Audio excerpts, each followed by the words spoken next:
पहले आनंद सर से ही आऊंगा और पूछूंगा, आनंद सर, क्या ऐसा हो सकता है कि एक फिल्म के कारण पूरा इकोसिस्टम हिल जाए?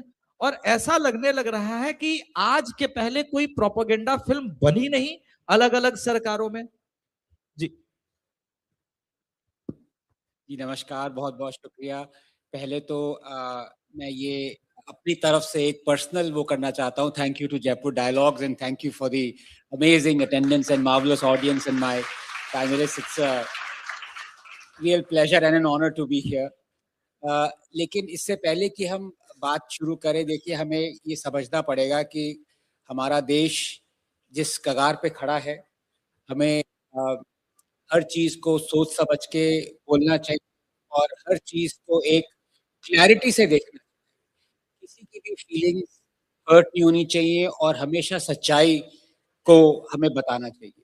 तो इसलिए मैं किसी को फोर्स नहीं करूँगा, लेकिन मैं खुद 30 सेकंड्स के लिए कंडोलेंस करना चाहता हूँ कि अतीक अहमद साहब अब ईद नहीं मना पाएँगे। तो मैं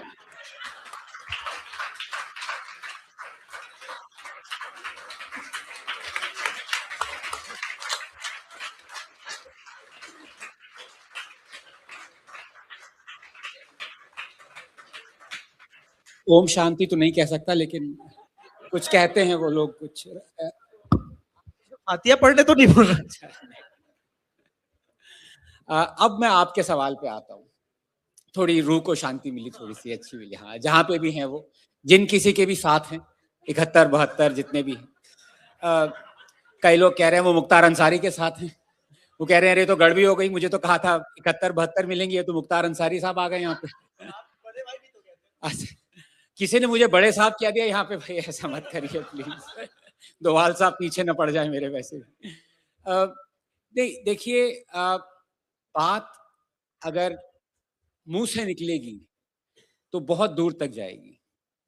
तो पहले तो मैं 2-3 लोगों का शुक्रिया अदा करना चाहता हूँ। एक सबसे पहले जो जिन्होंने हमारी जो भी मेरी आंखें खोलता है वो मेरा गुरु बन जाता है। अब जैसे जाकिर नायक मेरे गुरु हैं, चाहे दुनिया कुछ भी उनको कहे, लेकिन उन्होंने मेरी आंखें खोली। उनकी वजह से मैंने कुरान 3-4 बार पढ़ी है। और इसलिए मैं कहता हूं कि स्कूलों में गीता से ज्यादा कुरान लोगों को पढ़नी चाहिए। रियलिटी तब समझ में आएगी। और ऐसे ही दूसरे जो मेरे गुरु हैं वो हैं जेम्स ऑफ बॉलीवुड। उन्होंने हमारी आंखें खोली, संजीव जी। और आपको एक अलग से एक तरह से अब एक क्लैरिटी आई है कि पाकिस्तान सिर्फ देश नहीं है, पाकिस्तान एक सोच है। और वो सोच पाकिस्तानियों में भी है और हिंदुस्तानियों में भी। ये धुरंधर ने दिखाया। वरना एक फिल्म जो बनी है पाकिस्तान के गैंग्स के ऊपर, पाकिस्तानी लाइफ के ऊपर, टेरर स्टेट के ऊपर, सारे उनके मोस्टली जो कैरेक्टर्स हैं, विलेंस हैं, वो सारे पाकिस्तानी हैं। इंडियन मुसलमानों से क्या लेने देना उसका? लेकिन वो वाले वहां एंजॉय कर रहे हैं पाकिस्तानी। अगर वहां पे बैन नहीं होती फिल्म तो यहाँ तो 1,500 करोड़ कमाए, वहां 3,000 कमा सकती थी यार। 3,000 करोड़ पता नहीं है उनके पास इतने कि पास नहीं। पैसे हाँ, हैं उनके पास? तो वो टिकट के पैसे आटे से देते हैं, ऐसा चल रहा है वहां पे। बार्टर सिस्टम शुरू हो गया। यहाँ पे लोगों को इतना पसंद क्यों नहीं है? क्योंकि एक तरह से हम, जैसे मैं कहता हूं कि अपीजमेंट का लेवल यहां तक पहुंच चुका है कि वो शुरू हुआ वेलफेयर से, वो फिर आया वोकफेयर पे, और अब वो वॉरफेयर पे। और सिचुएशन ऐसी है कि आप अब एक्चुअली क्लैरिटी से देख सकते हैं कि ये देश 30 साल बाद कहां पे होगा। पहले ये थोड़ा सा एब्स्ट्रैक्ट था, 20-30 साल पहले कि चलो भाई ये अपीज कर दिया, शाबानो ये। अब एकदम क्लैरिटी से मुझे दिख रहा है कि ये देश कहां पे होगा। और अगर स्टेप्स नहीं लिए मोदी जी ने या उनके बाद जो आएंगे या कोई भी आएगा, तो ये 30 साल ही नहीं, ये उससे पहले 20 साल होने वाले हैं। अभी आसाम के इलेक्शंस होने वाले हैं, आप जरा डिस्ट्रिक्ट की डेमोग्राफी देखिए वहां पे, तब आपको पता चलेगा। 1/3 districts are heavily Muslim majority. और ये बात नहीं है कि मुस्लिम मेजोरिटी हो तो प्रॉब्लम है, हिंदू मेजोरिटी तो प्रॉब्लम नहीं, ऐसी बात नहीं है। प्रॉब्लम ये है कि वो सारी डिस्ट्रिक्ट्स में अब ऐसे लोग हैं जो, उसमें से 4 डिस्ट्रिक्ट्स बांग्लादेश के बॉर्डर पे हैं, और आपने खुद देखा जो AIMIM का लेजिस्लेटर था, वो आर्मी को धमकी दे रहा है कि मैं तुम्हें कैंप नहीं बनाने दूंगा। ऐसे बहुत सारे cases. Now the clarity that Indians have, Bollywood never wanted that clarity for us to have. It's as simple as that. सबसे पहले धुरंधर पे कम वॉर कर पा रहे हैं क्योंकि उस पर पाकिस्तान की सबसे ज्यादा वॉर तो कश्मीर फाइल्स पे आएगा। आप आएंगे उस पे। तो इन्होंने ये 3-4 चीजें मिला दी हैं। और जैसे मैं कहता हूं ना, 4 नींबू निचोड़ने से दूध भी इतना नहीं फटता। अब मैं क्या कंप्लीट करूं, हाय क्या कंप्लीट करूं उसको। लेकिन मैं आपको 2 एग्जांपल्स दूंगा जहां पे डर के मारे या हिंदूज को गिल्ट ट्रिप करने के लिए आपने कैरेक्टर्स बदल दिए। अगर आप देखें, दीपा मेहता की एक फिल्म बनी थी fire. It was basically based on 2 lesbians. उनके नाम क्या रखे? सीता और राधा। असल में वो फिल्म किस पे बेस्ड है? चुगताई की स्टोरी पे बेस्ड है, लिहाफ। वो उनके कैरेक्टर्स कौन थे? रब्बो और बेगम जान। वो नहीं दिखाना, राधा और सीता बना दिया उसको।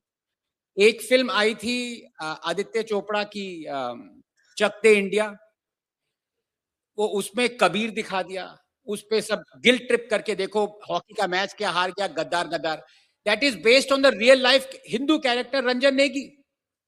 ही वॉज द वन जिसपे वो सारा हुआ। लेकिन वो गिल्ट ट्रिप करने के लिए, एग्रेंडाइज करने के लिए शाहरुख खान का वो कर दिया। ऐसे इतने सारे केसेस हैं कि आप सोच भी नहीं सकते कि सिचुएशन क्या है। लेकिन जहां पे 4 नींबू निचोड़े जाते हैं, वहां पे उनकी हालत खराब हो जाती है। गदर की वो हीरोइन कौन थी? सकीना। आपको अभी भी याद होगा कि इतने थिएटर जला दिए गए थे, प्रोटेस्ट हो गए थे, because she is the great grand daughter of the profit. ठीक है, पीस बी अपॉन हिम। तो वहां पे अपॉलॉजी आ गई। आपने देखा कि वो Mani Ratnam had to apologise for Bombay. MF Husain, जिन्होंने क्या क्या फ्रीडम ऑफ एक्सप्रेशन के चक्कर में वो बनाए हैं, पेंटिंग्स बनाई हैं with Indian gods and goddesses, had to apologise for what he did, और as far as hurting the Hindu sentiments is concerned. So Anupama Chopra से लेकर आदित्य चोपड़ा तक आपकी पूरी की पूरी फिल्म इंडस्ट्री, स्वरा भास्कर से लेकर दैनिक भास्कर तक,